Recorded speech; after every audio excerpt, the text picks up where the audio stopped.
Hey everyone, welcome back to Corporate Decoder. Today we are diving deep into CONX Corp's latest annual report, and let me tell you, it is a wild ride from real estate deals to spectrum sharing. Can a company really be in two completely different businesses at once and make it work? Let's find out before we dive in. If you love getting the real story behind these company filings, make sure you are subscribed, and hey, while you are at it, join our Discord community linked in the description below for more direct conversations about these filings. So CONX Corp has just dropped its annual report for the year ending the 31st of December 2024. This report is like a yearly checkup for the company, showing us exactly how it did financially and what its plans are. It seems like they've been busy. They've been working on two main things: a technology and telecommunications business, specifically dealing with spectrum sharing, and a real estate business, namely renting out the corporate headquarters of Dish Wireless in Littleton, Colorado. Now, let's look at the money for the year 2024. CONX Corp pulled in about $2 million in rental income. This is a pretty big deal because in 2023, they had zero revenue. This jump comes from their acquisition of that big office building. They also made about $21,000 from sales income, which seems to be from their technology side, specifically from their French subsidiary, Red Technologies. So as of the 31st of December 2024, their total income was a little over $2 million.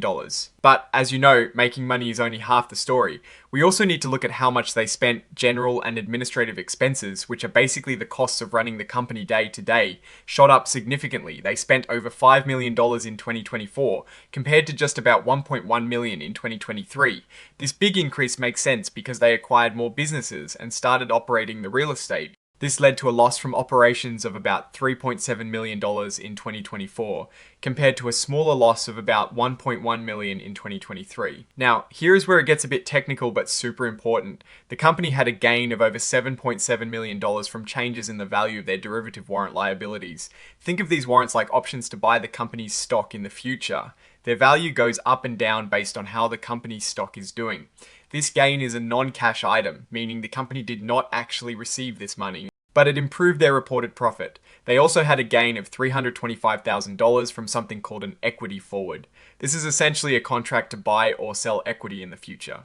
However, they also recorded a loss of almost $8 million related to an equity investment, likely their purchase of EchoStar Corporation stock. When you put all of this together, after accounting for taxes, CONX Corp actually reported a net income of about $2.6 million for 2024.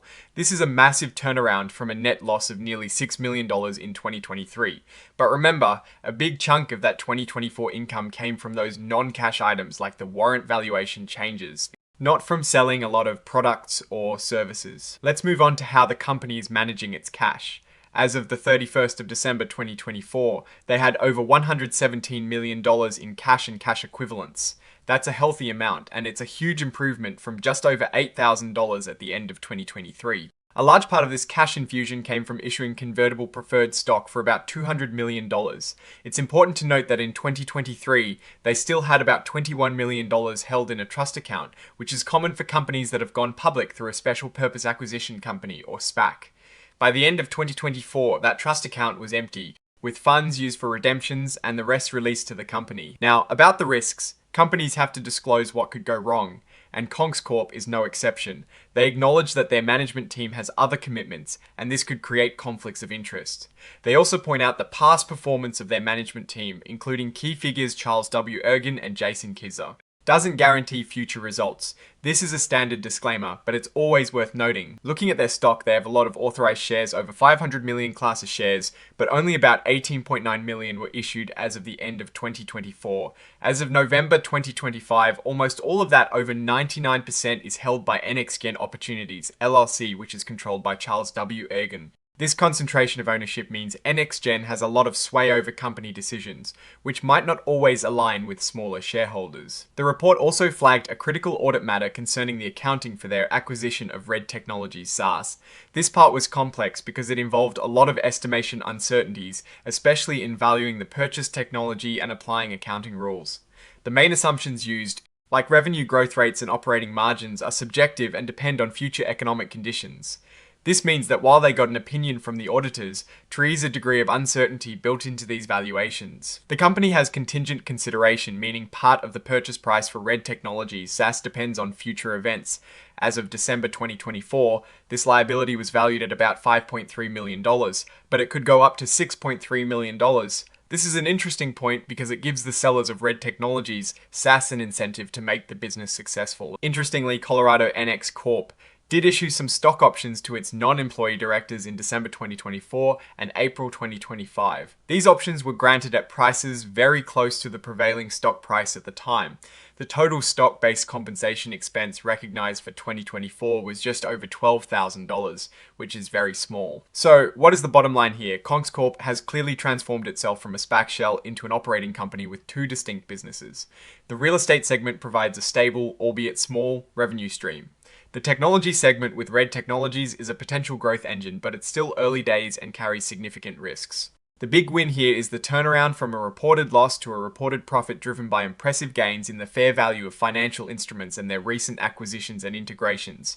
However, the heavy reliance on non-cash income and the concentrated ownership by NextGen are definite points to watch. The delisting from Nasdaq also signals that investors might have a harder time trading the stock and that the company faces liquidity challenges. They're trying to build multiple businesses under one roof, which is ambitious. While the real estate provides a foundation, the technology side needs to prove its worth, given the risks and the complexity of managing such diverse operations. CONX Corp is a company to monitor closely. Alright, that is our deep dive into CONX Corp's annual report. What do you think about their strategy of running two very different businesses? Let me know your thoughts in the comments below. If you found this analysis valuable, hitting that like button really helps us out, and subscribe for more corporate breakdowns. Make sure to join our Discord community in the description for more insights and discussions. Thanks for watching, and we'll see you in the next video.